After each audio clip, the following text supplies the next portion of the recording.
Media sosial. Siapa sih yang nggak tahu media sosial? Media sosial adalah sebuah platform digital untuk kita melakukan berbagai macam aktivitas sosial. Dengan berkembangnya media sosial saat ini, kita sebagai generasi Z tidak hanya menggunakan media sosial sebagai tempat untuk mengabadikan momen saja, tetapi kita juga dapat menyebarkan serta membagikan informasi. Informasi yang kita dapatkan juga bisa menjadi good influence dengan meningkatkan rasa nasionalisme di dalam diri kita. Contohnya, melestarikan budaya Indonesia lalu menyebarluaskannya melalui media sosial.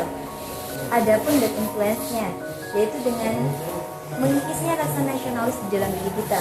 Contohnya, fenomena LGBT yang membawa budaya barat dan tidak sesuai dengan budaya kita. Apa sih LGBT itu? LGBT adalah singkatan dari lesbian, gay, biseksual, dan transgender.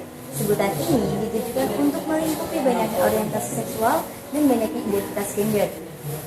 Tindakan ini merupakan tindakan yang menyimpang, dan tindakan ini dilarang keras di Indonesia.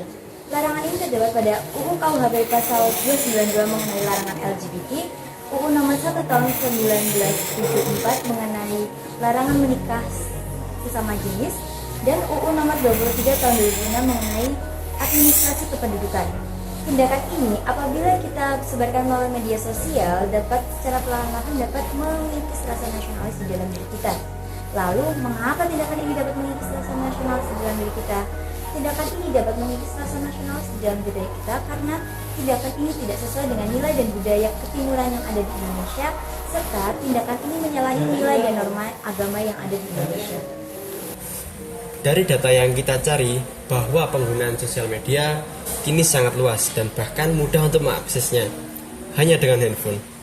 Terlepas dari hal itu, pasti ada sisi baik dan sisi buruknya. Tanpa kita sadari, terkadang kita terlalu larut dalam bersosial media. Dikutip dari @mengais-grimis, dia berkomentar seakan-akan setuju dengan adanya LGBT atau komunitas ini di Indonesia, dengan berkata, kayaknya orang Indo perlu diedukasi tentang seksualitas deh. Dari statement tersebut, itu tidak mencerminkan rasa nasionalisme yang ada sedikit pun. Data lain yang kita peroleh dari @suaraperanakan, si pelaku LGBT berkata, sudah cukup, saya pindah ke Australia, Indonesia tidak bisa diandalkan. Dari pernyataan tersebut, si pelaku LGBT menginginkan hak LGBT di Indonesia yang katanya menjunjung hak asasi manusia. Hal tersebut bertentangan dengan pasal 1 Undang-Undang 1 Nomor 1974. Dari undang-undang di atas sudah jelas bahwa dilarangnya adanya sekelompok atau komunitas LGBT di Indonesia karena tidak sesuai dengan hukum dan norma yang ada. Jadi, mengapa LGBT itu dilarang? Ada beberapa sudut pandang yang melarang adanya LGBT. Apa saja itu? Mari kita bahas. Sudut pandang pertama yaitu kesehatan. Dikutip dari republika.co.id, dokter spesialis kulit dan kelamin Dewi Inam Irana memaparkan bahwa kelompok lelaki yang seks dengan lelaki 60 kali lipat lebih mudah terkena HIV/AIDS. Sedangkan dari situs RSUD Padang Panjang memaparkan bahwa hubungan seks anal yang sering dilakukan oleh lelaki dengan lelaki dapat menyebabkan kanker mulut juga loh. Mari kita berpindah ke sudut pandang psikologis. Penyimpangan orientasi seksual ternyata bisa disembuhkan. Contohnya saja, dari pengalaman pria berinisial SBN yang ternyata bisa sembuh dari LGBT dengan rehabilitasi. Mari kita berpindah ke sudut pandang hukum. LGBT memang awalnya sudah dilarang di Indonesia. Dari data yang sudah disebutkan pula, mulai dari Undang-Undang KUHP Pasal 292 tentang larangan LGBT, Undang-Undang Nomor 1 Tahun 1974 tentang perkawinan sejenis, dan juga Undang-Undang Nomor 23 Tahun 2006 tentang administrasi perkawinan. Jadi, LGBT memang ditetapkan sudah dilarang di Indonesia.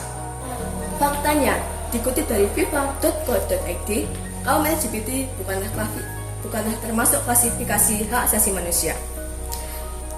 Sedangkan dari sudut pandang agama, semua agama di Indonesia melarang adanya LGBT. Dalam Islam saja contohnya. Dalam Quran Surah Al-Syura ayat 165-166 menyatakan atau menyebutkan bahwa lelaki yang mendatangi lelaki atau tertarik dengan lelaki lain itu adalah perbuatan yang sudah melampaui batas atau bisa dibilang juga perilaku keji yang dimurkai Allah. Jadi, dari sudut pandang manapun, LGBT itu sudah sangat dilarang. Apalagi LGBT juga bisa mengikis jiwa nasionalisme juga loh. Selain rusaknya moral, tak jarang juga pelaku LGBT membandingkan hukum Indonesia dengan hukum negara lain yang melegalkan adanya perkawinan sejenis. Sehingga beberapa dari mereka lebih memilih berpindah ke warganegaraan ke negara itu. Jadi, kita harus lebih saring sebelum sharing sebelum menggunakan media sosial supaya pengaruh-pengaruh yang tidak sesuai dengan norma yang ada tidak membuat jiwa nasionalisme kita menjadi terkikis.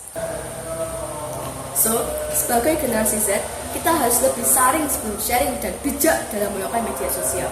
Takutnya pengaruh-pengaruh yang tidak sesuai norma dapat masuk ke dalam diri dan akhirnya mengikis jiwa nasionalisme kita. Jadi, jangan cuma kuatkan pikiran, tapi juga kuatkan jiwa kebangsaan. Bijaklah dalam melakukan hal apapun. Sekian dan terima kasih.